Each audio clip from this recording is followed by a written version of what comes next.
kutafsiri maono na maelekezo ya Mheshimiwa Rais Daktari Samia Suluhu Hassan kupitia hotuba yake aliyoitoa mwezi Novemba mwaka huu wa 25 kwenye bunge la 13 pale Dodoma.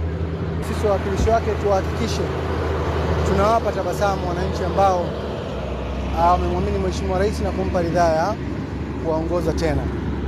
Mnamo tarehe 25 tulikuwa na kikao cha vijana. Moja ya kero ambazo walizitoa ni pamoja na miundombinu ya barabara kwenye barabara hii ya Nyashimbi kwenda sokoni na barabara ya Kaku Mongolo Center kuelekea kwenye maeneo ya makazi ya watu. Kwa hiyo baada ya kupata kero hiyo ya wananchi, ofisi ya mkuu wa wilaya ya Kahama ilichukua hatua ya kutafuta mtambo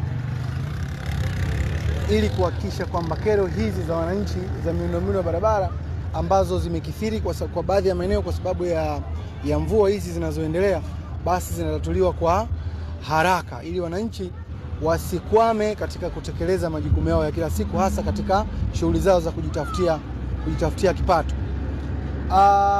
Nitoe shukrani za dhati kwa Mheshimiwa Rais. Kupata taarifa kwamba serikali imetutengea fedha kwa ajili ya kumaliza kabisa changamoto ya miundombinu ya barabara katika wilaya yetu ya Kahama.